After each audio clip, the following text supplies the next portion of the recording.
मैं हाजिर हूँ आपके सामने एक बार फिर लेकर आपका मनपसंद channel YouTube channel F speed. और मैं लास्ट क्लास में बात कर रहा था आपके लिए सी की, तो उसी से आगे हम चलेंगे सी के अंदर वापस अगेन।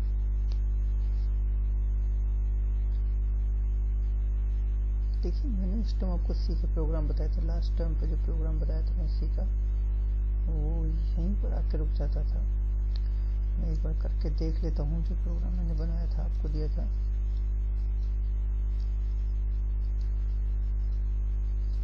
बहुत जल्दी बनाऊंगा।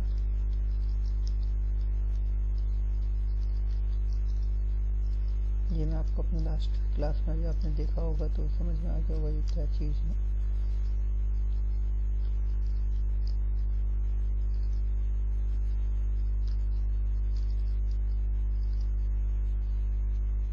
मैं तो ये बता रहा था कि अभी गेट सी एच होगी, ठीक है। ये प्रोग्राम मैंने बना दिया था। हमने देखा था कि सिंगल लाइन कमेंट हमारे ऐसे बनते थे, राइट। अब मैं आपको बताता हूँ मल्टीपल लाइन कमेंट। आपको ऐसे स्लैश और स्टार लगाना है, और यहाँ पर भी आपको लगा देना है स्टार और स्लैश। ये देखिए नीचे वाला ब्रैकेट ऑन हो गया। तो जब मैंने भी आपको क्या बताया, जो ये बताया है आपको,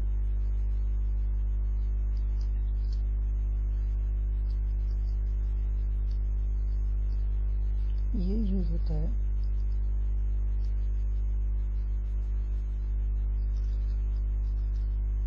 मल्टीपल लाइन कमेंट करने के लिए, ठीक है। अब क्यों किया ये मैं आपको बता देता हूँ। एक प्रोग्राम और बनाता हूँ यहीं से आगे। वॉइड मेन की जगह मैं अब लेता हूँ इंटीजर मेन। कई बुक्स में हमें ऐसे देखने को मिलता है,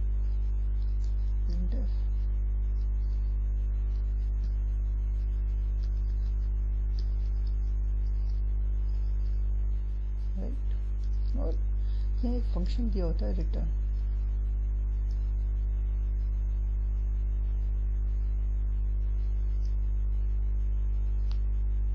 function should have return the value, बिल्कुल सही बात है। तो मैं 0 लगा दूंगा ताकि फंक्शन वैल्यू को रिटर्न कर सके। जब मैं 0 नहीं लगाया था तो वो मुझे एरर दे रहा था। क्या एरर दे रहा था? Function should return a value. तो मुझे रिटर्न वैल्यू कर, मैंने 0 प्रेस कर दिया, अब वैल्यू रिटर्न हो गई। अब मैं देखता हूँ, बिल्कुल परफेक्ट प्रोग्राम बन गया मेरा। वो प्रोग्राम तो रन हुआ, पर गया कहाँ? देखिए मैं बार बार प्रोग्राम रन कर रहा हूँ, एक ब्लैंक स्क्रीन आती है पर दिखता नहीं है। तो उसका तोड़ है कि हम लगा दें Alt+F F5। मैं दबाता हूँ, प्रेस करता हूँ। देखिए आपके सामने, ये देखिए हेलो हाउ आर यू 1 2 3 4 5 6 बार प्रिंट हो चुका है ना, लेकिन दिखाई नहीं दिया। क्यों?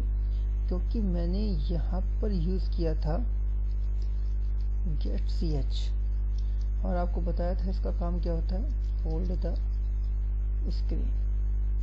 अब जब गेट सी एच यूज नहीं करा तो स्क्रीन को होल्ड करने की आवश्यकता ही नहीं पड़ी, कंट्रोल नहीं किया। और जब कंट्रोल नहीं किया और स्क्रीन को क्लियर नहीं किया तो इसको भी लगाने की कोई आवश्यकता नहीं है। प्रोग्राम अब भी रन करेगा। ये देखिए अब 7 बार हो गया। अब इंटीजर ने यहाँ क्या काम करा? इंटीजर एक डेटा टाइप है, आगे बताएंगे डेटा टाइप किस प्रकार के होते हैं। इंटीजर एक डेटा टाइप है, उस डेटा टाइप ने ये काम किया यहाँ पर कि वैल्यू रिटर्न कराएगा, लेकिन रिटर्न किसके थ्रू कराएगा? इंटीजर तो वैल्यू रिटर्न करता नहीं है, तो उसने एक और कीवर्ड यूज किया रिटर्न, जो वैल्यू को रिटर्न कराएगा, ठीक है। इंटीजर और रिटर्न दोनों हमारे कीवर्ड्स हैं, ठीक है। कीवर्ड की पहचान होती है कि वो व्हाइट कलर का हो जाता है, और इन्वर्टेड कॉमास के अंदर जो आप लिखोगे वो रेड कलर का हो जाता है। क्लियर हो गया यहाँ तक प्रोग्राम? आई होप सो कि आपको ये प्रोग्राम तो क्लियर हो गया होगा परफेक्टली। ओके, अब यहाँ पर एक प्रोग्राम हो गया मल्टीपल लाइन कमेंट, इसे भी बना देते हैं। अब यहाँ पर एक बार फिर न्यू प्रोग्राम शुरू करेंगे। ये कोनियो हम ओपन कर देंगे। अब हम शुरू करते हैं एक और प्रोग्राम। यहाँ तक हम सहमत हैं कि हमने ये कर दिया और इस तरीके से हमारा प्रोग्राम हो गया। अब थोड़ा सा अगर हम प्रोग्राम पे ध्यान दें और अपनी बात पर आएं तो अब हम चलेंगे थोड़ा सा बाहर। ठीक है, बाहर क्यों आए अब हम? ये बात होने वाली है कि हम बाहर क्यों आए। शायद यही था हमारा जो हमने बनाया था अभी। हाँ, यही था।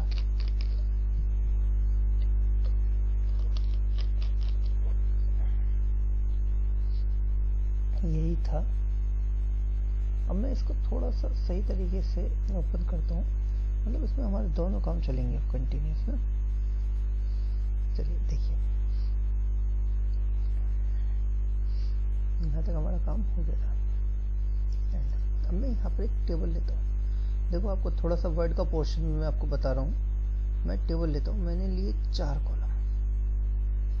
ठीक है, ये मैंने बताना चाहता हूँ टाइप ऑफ डेटा टाइप।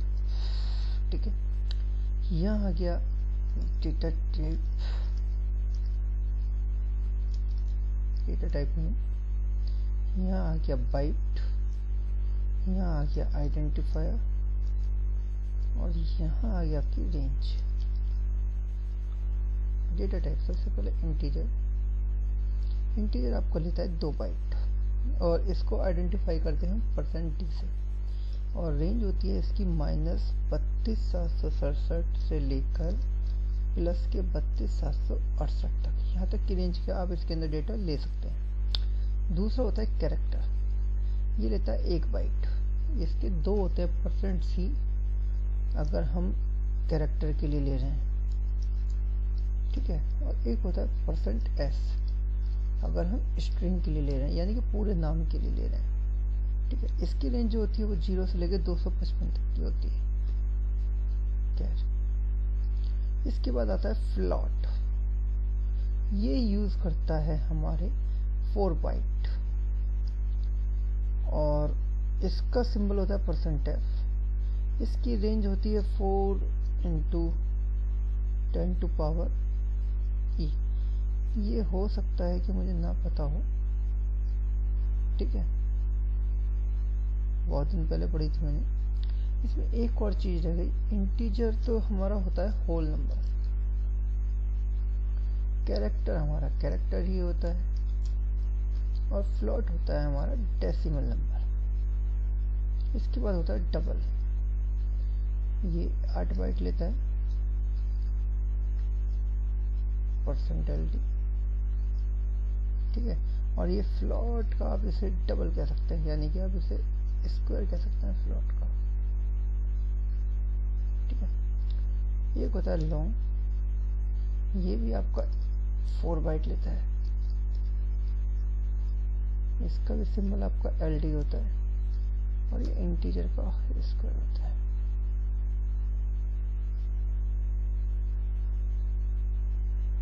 ठीक है, ये डेसिमल रिप्रेजेंट करता है और ये इंटीजर। जो डेसिमल वाले पॉइंट्स हैं उनके अंदर अगर आप इंटीजर लेंगे तो ले लिया जाएगा।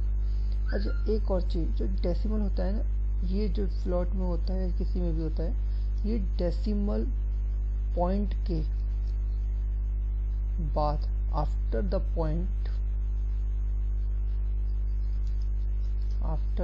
Point taken 6 digit. ठीक है, ये 6 डिजिट लेता है। ठीक है, स्पेलिंग गलत हो गई। ठीक है, ये हमारे कुछ डेटा टाइप है जो मैंने लिए हैं 4-5। नॉर्मली हम इनको यूज करते हैं। अभी आइडेंटिफायर क्या होते हैं, रेंज समझ में आ गई है। देखिए, मैं एक एग्जांपल लेता हूँ। If Sumit purchase a scooty and drive on the road, but he cross the road without any indicate or indicator। अब आप समझ सकते हैं कि अगर स्मिथ ने एक बाइक स्कूटी खरीदी और उसे सड़क पर लेकर निकल गया, लेकिन जैसे उसने सड़क क्रॉस करी तो बिना इंडिकेटर दिए कर दी। ठीक है, तो क्या होगा? एक्सीडेंट, स्मिथ का एक्सीडेंट हो चुका है। तो अगर हम ने बता दिया है प्रोग्रामिंग को, भाई इंटीजर टाइप की एक वैल्यू है, ये इंटीजर है, ये हमारे वेरिएबल्स हैं, ये आपको लेने हैं। ठीक है, उसने ले भी लिया, रख भी लिया, लेकिन अगर आप उसके अंदर किसी भी तरीके से %d, %c, %s कोई आइडेंटिफायर नहीं लगाओगे तो प्रोग्राम लॉजिकली गलत हो जाएगा और वो कोई सही वैल्यू नहीं देगा, गार्बेज वैल्यू में चला जाएगा। ठीक है, तो यानी कि आपने मशीन को तो बता दिया कि इंटीजर टाइप के वेरिएबल्स हैं, ये हमारे a b c जो भी हैं, XYZ है ना, सो एंड सो। बट जब हम कोई भी आउटपुट या इनपुट कमांड देंगे तो हमें ये बताना जरूरी होगा कि हम इंटीजर का यूज क्यों कर रहे हैं, कैरेक्टर का यूज क्यों कर रहे हैं। %d किसका सिंबल है? %s, %c। अगर हम केवल कैरेक्टर लेते हैं ABCD तो हम C लेंगे, %c। और अगर हम कोई नाम देना है, अमर, अजय, अंकित, मयंक, मनाली, सोनाली, तो हम %s लेंगे। क्लियर? ये हमें बहुत क्लियरली ध्यान में रखना। अच्छा, ये जो मैंने बाइट लिखी है, ये बाइट जरूरी नहीं है कि यही रहे, बाइट चेंज हो सकती हैं according to the configuration of system. अगर आप कहीं इंटरव्यू दे रहे हैं और आपसे किसी ने पूछा इंटीजर कितनी बाइट लेता है, तो आपने कहा 2 बाइट्स, सही है, आपने पढ़ा 2 बाइट्स है, मैंने बताया 2 बाइट्स है। लेकिन अगर वही पर्सन ये कहता है कि मेरा सिस्टम तो 1 बाइट लेता है, तो आप उससे क्या करेंगे? आप उससे डिस्प्यूट करेंगे। तो आपको डिस्प्यूट नहीं करना है। ठीक है सर, हो सकता है, बिकॉज बाइट इज चेंजेबल। ठीक है, डिपेंडेड ऑन योर मशीन्स। अगर मशीन 64 बिट की है या लेटेस्ट है तो हो सकता है कि इंटीजर की जो बाइट है वो कम हो जाए। ठीक है, तो टाइप ऑफ डेटा टाइप्स तो ये हो गए। ठीक है, इसके बाद हमारे पास आते हैं वेरिएबल। वेरिएबल मैंने आपको अभी बताया, ए हो सकता है, बी हो सकता है, सी हो सकता है, डी हो सकता है, कोई भी वेरिएबल्स हो सकते हैं। सपोज करो मैंने कहा टोटल तो टोट लिख दिया, मैंने कहा सम तो सम लिख दिया, मैंने कहा ऐड तो ऐड लिख दिया, एडिशन को ऐड, सब्ट्रैक्शन को सब्ट्रैक्ट, सब टोटल को टॉट, सम को सम, है ना। तो लेकिन प्रोग्राम के जो नाम है वो प्रोग्राम से मिलते जुलते होने चाहिए। ऐसा नहीं है कि आप, अब मैं ABCD की जगह सपोज करो मुझे टोटल लेना है, मैंने यहाँ लिख दिया हार्ड डिस्क, तो कोई क्या समझेगा कि मैं हार्ड डिस्क क्यों ले रहा हूँ, है ना। प्रोग्रामर के लिए सबसे पहली बात तो है कि प्रोग्राम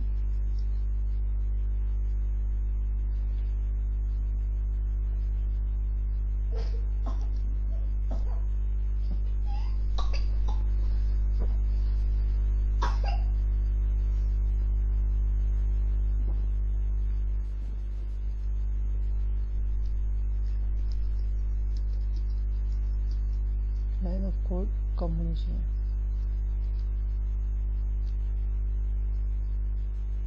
ठीक है, few line of code।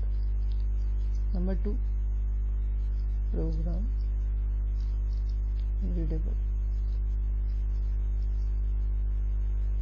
ठीक है दोस्तों, आज मुझसे गलती ज़्यादा ही हो रही है, कुछ ऐसा लग रहा है मुझे।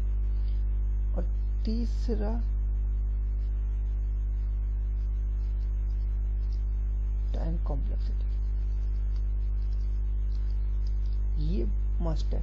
अगर आप ऐसा बनाते हो तो आप एक अच्छा प्रोग्रामर बन सकते हो। ठीक है, मैं एक और चीज आपको शो कराता हूँ, यहाँ पर देखते हैं, छोटी सी है, थोड़ा नजर फरमाएंगे तो हो जाएगा।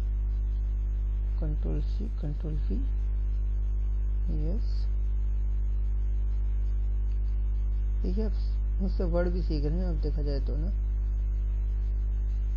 हम ये बताना चाहते हैं कि किस तरीके से हम टेबल्स को ले सकते हैं।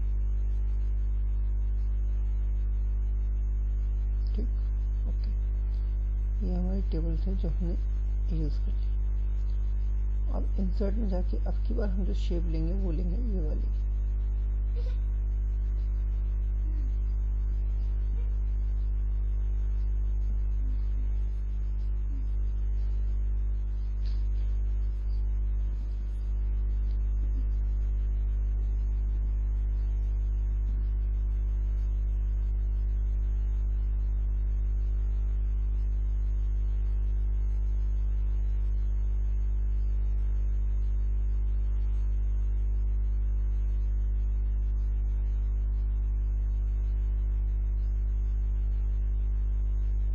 देखो ये 3, ठीक है। हमारी ये वाली जो प्रोग्रामिंग है ये जाएगी बेस्ट केस में, ये जो प्रोग्रामिंग है ये जाएगी एवरेज केस में, और इससे ऊपर जो प्रोग्रामिंग है ये जाएगी हमारी वर्स्ट केस में। तो कॉम्प्लेक्सिटी ये कहती है कि हमारा जो प्रोग्राम है वो ओके शेप में होना चाहिए। ये बेस्ट सफिशिएंट हमारे पास एवरेज केस है। एक अच्छा प्रोग्राम एवरेज केस में प्रोग्राम बनाएगा, और नहीं तो बेस्ट केस में। वर्स्ट केस में वो कभी नहीं जाना चाहेगा, ठीक है। चलिए इसके बाद हम वेरिएबल के बाद बात करते हैं। तो हम बात करते हैं ऑपरेटर्स की। हमारे पास ऑपरेटर्स कई प्रकार के होते हैं। अगर मैं कहता हूँ ए और बी, तो इन दोनों के बीच में प्लस ऑपरेटर है, ठीक है। हम ये कह सकते हैं कि जो किन्हीं दो वेरिएबल के ऊपर कोई एक्शन परफॉर्म करता है ऑपरेटर अर्थमेटिक, तो हम उसे ऑपरेटर्स यूज करते हैं। और कोई ऑपरेटर किन्हीं दो ऑपरेंड्स और वेरिएबल के बीच में लाई करता है तो उसको हम ऑपरेटर्स कहते हैं। क्लियर हो गया? अब हम प्रोग्राम्स पे आते हैं। ये हमारा बन गया, सेव कर देते हैं। यस, बिल्कुल यस। अब एक प्रोग्राम बनाते हैं छोटा सा, आपको पता चली गया है। चलिए वॉइड में देखिए program a equals to 6, b equals to 7 और c इक्वल टू 0। c को हमें 0 करने के पीछे रीजन ये था कि अगर मैं ऐसा नहीं करता तो मुझे नहीं पता कि सिस्टम के अंदर c के अंदर क्या पड़ा है। भाई a के अंदर तो मैंने वैल्यू डाल दी 6, b के अंदर 7, c के अंदर मुझे नहीं पता क्या पड़ा है। तो मैंने क्या कर दिया, क्लियर स्क्रीन यूज कर, सॉरी c इक्वल टू 0 मतलब इनिशियलाइज कर दिया मैंने c को, यानी कि अब c के अंदर कोई भी गार्बेज वैल्यू होने की संभावना नहीं है, ठीक है। क्लियर स्क्रीन इनिशियलाइज कर दिया 0 से। उसके बाद यहाँ लिखा c equal to a plus b। देखिए a और b को जोड़ दिया मैंने c के अंदर। यहाँ लिखा printf %d, क्योंकि इंटीजर टाइप की वैल्यू थी तो मैंने %d लिखा। c गेट ch, बस alt of c, no error. 13, 7 और 6, ठीक है। अब 7 और 6 का आंसर तो 13 आ गया, बिल्कुल सही बात है ना। लेकिन मैं क्या करूं, अब मुझे किसी ने कहा कि आपको 8 और 10 का आंसर लेके आना, तो मुझे प्रोग्राम के अंदर जाना पड़ेगा। यहाँ पे लिखना पड़ेगा 8 और यहाँ लिखना पड़ेगा 10, तब जाके मैं आंसर देखूंगा 18। ये जो मैंने प्रोग्राम बनाया बच्चों, ये है स्टैटिक प्रोग्राम, ठीक है। मुझे प्रोग्राम के अंदर आके प्रोग्राम चेंज करना पड़ रहा है, लेकिन मैं चाहता हूँ कि प्रोग्राम के अंदर ना हो, रन टाइम पे मेरा प्रोग्राम चेंज हो जाए, ठीक है। तो उसके लिए मुझे क्या करना पड़ेगा, अब आप देखें कि मैं उसके लिए किस तरीके से यूज करता हूँ और क्या करता हूँ, ठीक है। चलिए एक और सिंगल कमेंट बना देता हूँ, क्या इस तक लेंगे हम, बस यहाँ तक हमें ये चाहिए। वॉइड में इंटीजर, देखिए a b और c इक्वल टू 0, 3 वेरिएबल ले लिए, ठीक है। अब मैं लिखता हूँ printf। देखिए अब अगर मैं printf नहीं लिखूंगा तो क्या होगा, मैंने लिखा एंटर 2 नंबर। आप समझ गए होंगे कि 2 नंबर एंटर करने, इनपुट के लिए यूज होता है स्कैनएफ। ये जो मैं लगा रहा हूँ ये इसके क्या है, ये इसके सिंटेक्स है। अब कितने नंबर में एंटर करा रहा हूँ, 2 नंबर, तो मैं कितनी बार % डी लूंगा, 2 बार, क्योंकि 2 इंटीजर वैल्यू है। अब ये क्या बीमारी आ गई, ए और %b। तो देखो ये जो मैंने % लगाया बच्चे, जैसे आप एंड कहते हो, ये हमारा एड्रेस है। ए और बी कहाँ पड़े हैं सिस्टम के अंदर नहीं पता, क्योंकि अब तो वैल्यू जानी है भाई। हम कीबोर्ड से जो वैल्यू देंगे स्कैनएफ के जरिए वो ए में जाएगी, बी की वैल्यू बी में जाएगी। अब ए और बी कहाँ पड़ा है, उसमें क्या है क्या नहीं है, कहाँ पर है, हमें क्या पता है ना। पूरा 320 GB की आपकी हार्ड डिस्क है, 160 की या 500 की या 1 TB की है, तो उसमें ए बी सी कहाँ है हमें क्या पता। तो हमने एड्रेस पास कर दिया कि भाई जहाँ भी ए है जहाँ भी बी है वहाँ उसकी वैल्यू पहुँच जाए। फिर वही same C equal to A plus B कर दिया। उसके बाद printf %d रिजल्ट, क्योंकि सी के अंदर है तो हमने यहाँ सी कर दिया, लेकिन यहाँ इसका एड्रेस नहीं दिया, क्योंकि जब ए और बी के एड्रेस को मैं सी के अंदर डाल रहा हूँ, सी को इनिशियलाइज कर रखा है, तो उसको मतलब सी का एड्रेस मेरे पास पहले से ही है, तो मैं printf करके सी को नहीं यूज करूँगा और गेट ch। अब देखिए एंटर 2 नंबर 4 5 9 आ गया। फिर मुझे किसी ने कहा एंटर डालने के लिए, मैंने कहा 45 67 112 आ गया। फिर मुझसे किसी ने कहा 12 34 बिल्कुल सही आ गया। अब मुझसे किसी ने कहा भाई तुम एक काम करो, एक नंबर डालो 23,000 और एक डालो 23,000। अब आंसर, ओ ये आंसर तो गलत हो गया, 12,536 तो क्यों हुआ। ओह ठीक है, आपको सही बताया, ये इंटीजर की वैल्यू ही नहीं थी। इंटीजर की वैल्यू क्या होती है 32,768, और ये तो 30 और 23 53 हो गया, तो ज्यादा हो गया। तो अगर मैं 53 में से 32 हटा दूं तो जो आंसर बचेगा वो यही है, ठीक है। और नहीं भी तो कोई बात नहीं, अंतर आ जाता है वो उतना, ठीक है। तो ये वैल्यू ज्यादा हो गई तो उसने माइनस में डाल दी। तो अब मैं क्या करूं, मैं इंटीजर के यहाँ पे लूंगा लॉन्ग इंटीजर, और खाली लॉन्ग से भी काम चल जाएगा मेरा। और यहाँ लगा दूंगा मैं LD और यहाँ लगा दूंगा LD। आपको रन करके देखता हूँ, 23,000 और 30,000, 53,000, बिल्कुल सही आंसर आ गया। क्लियर। तो मैंने आपको बता दिया इंटीजर लॉन्ग इंटीजर का डिफरेंस, ठीक है। अच्छा अब मैं एक काम और करके देखता हूँ, 23.45। ओह ये तो मैंने कर दिया इसने, क्योंकि ये इंटीजर टाइप की वैल्यू थी, होल नंबर थे, डेसिमल तो था ही नहीं इसमें कहीं भी, तो लेगा क्यों, ठीक है। अच्छा कोई बात नहीं। अब मुझसे किसी ने कहा हमें डेसिमल नंबर भी चाहिए, ठीक है ले लो, फ्लोट लगा दो। अब फ्लोट के लिए मैंने अभी आपको क्या बताया था, f, ये देखिए बस। अब नंबर डालो यही 32.54 45.45, आंसर आ गया। मैंने आपको बताया था ना पॉइंट के 6 पॉइंट के बाद 6 अंक तक लेता, देखिए 77.99005 वैल्यू दे रहा है ये। अच्छा अब इंटीजर ने तो फ्लोट नहीं लिया था, क्या फ्लोट इंटीजर लेगा, बिल्कुल लेगा, ठीक है। लेकिन ऐसा नहीं है कि हम हर प्रोग्राम में फ्लोट डाल दें। मैंने अभी आपको बताया था फ्लोट इसलिए नहीं डालते क्योंकि फ्लोट ज़्यादा बाइट लेता है, इंटीजर कम बाइट लेता है। जितनी ज़्यादा बाइट होंगी हमारा कंपाइलर या हमारा इंटरप्रेटर उतना ही टाइम लेगा उसको रन करने में, उसकी गलती को ढूंढने में, ठीक है। तो जब तक आपको प्रोग्राम में नीड ना हो फ्लोट की या लॉन्ग की या डबल की, तो आप ना लगाएं, ठीक है।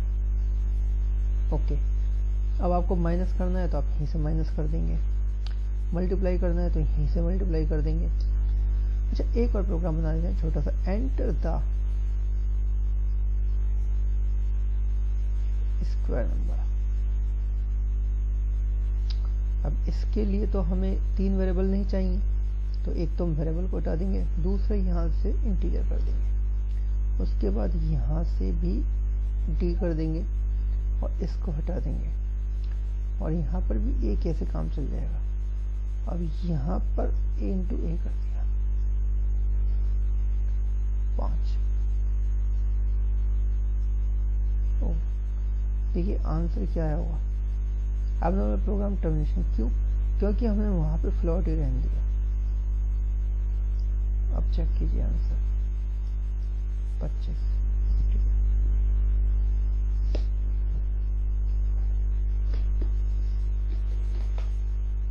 तो इस तरीके से हमारा आंसर स्क्वायर में आ सकता है। अब हम एक काम और करेंगे, अब हम लेंगे कैरेक्टर। देखिए मैंने एक ही प्रोग्राम के अंदर आपको सब बता दिया। मैंने कहा नेम का साइज, कितने कैरेक्टर तक मुझे नाम चाहिए। ठीक है, प्रिंट एंटर द नेम। इसके नेम लिया ना तो एस लगा देंगे।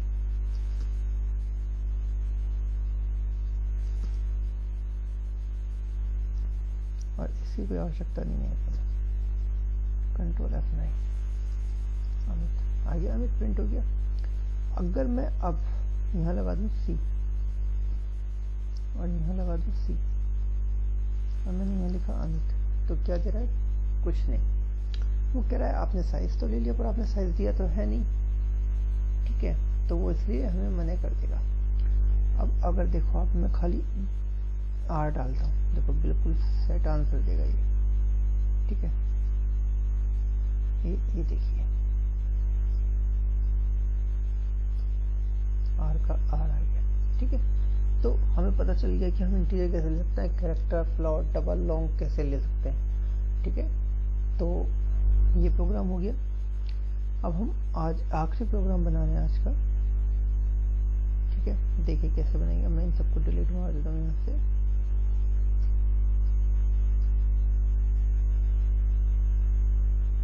ये मुझे चाहिए वर्ड में।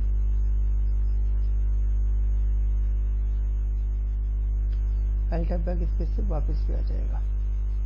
Integer, Hindi, English, math, science, CS and total and percentage.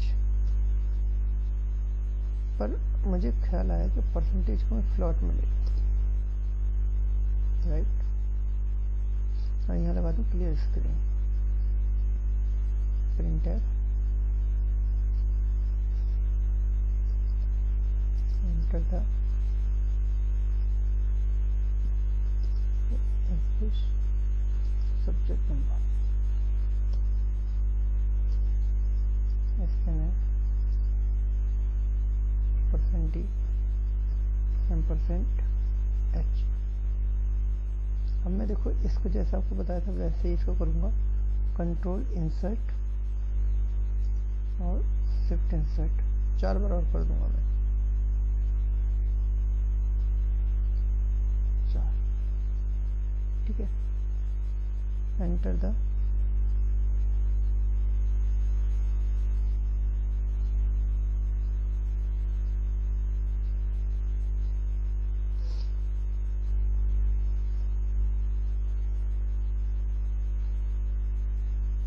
English रहने देते हैं। हालांकि कोई अंतर नहीं पड़ेगा, लेकिन क्योंकि आपको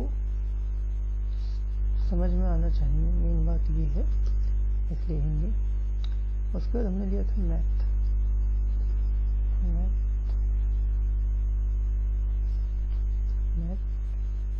उसके बाद लिया था हमने साइंस,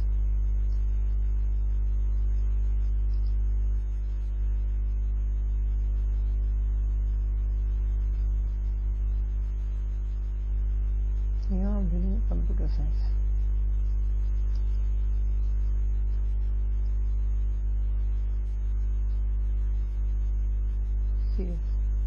ठीक है, अब यहाँ पे हम लेंगे tot equal to Hindi plus English plus math plus science plus CS। Percentage कैसे निकलेगा? टोटल का डिवाइड कर दो 5 से। प्रिंट है /n। अब ये क्या नया आ गया? /n का यूज होता है नेक्स्ट लाइन के लिए। %D। अब %D किसका? टोटल का। फिर /n लगा दो, percentage equal to %F dot और परसेंटेज। ठीक है, कैसे चाहिए हमारे पास? 45 नंबर 55 45 55 55 टोटल 255 और परसेंटेज हमारी कितनी आ गई 51। ठीक है, तो प्रोग्राम बिल्कुल सही है, समझ में आ गया। अब आपको क्या करना है, एक और चीज बता दूं, आप ऊपर यहाँ देखिए कितने अक्षर आ रहे हैं, 1 2 3 4 5 6 7 8। आप इसका जो फाइल सेव करेंगे वो केवल 8 कैरेक्टर तक यूज कर सकते हैं। जैसे मैं लिखता हूँ, कितने कैरेक्टर हो गए ये 9। अच्छा, ऊपर आपको CPP दिखाई दे रहा है यहाँ, ये C++ का एक्सटेंशन है। हमें C बनानी तो हम केवल C लिखेंगे, ये C का एक्सटेंशन होता है। एंटर। इसने कहाँ तक लिया, अमित कुमार, R नहीं लिया, केवल 8 कैरेक्टर लेगा नाम सेव करने के लिए। और कभी भी नाम प्रोग्राम को नाम से मत सेव करना। मल्टीपल प्रोग्राम अलग अलग नाम से हो सकते हैं, लेकिन एक ही नाम से आप अमित कुमार 1, अमित कुमार 2, अमित कुमार 3 ऐसे बनाओगे तो बाद में दिक्कत होगी जब आपको प्रोग्राम सर्च करने पड़ेंगे। ठीक है, तो इसे हम मार्कशीट के नाम से बना सकते थे, ठीक है, या सेकंड प्रोग्राम के नाम से बना सकते थे, मतलब नाम से नहीं बनाना है अपने। ठीक है, तो यहाँ तक क्लियर हो गया। अब आपको मैं कल का काम देता हूँ। आपके पास काम है write a program to print the cube number. ठीक, write a program to print the principal given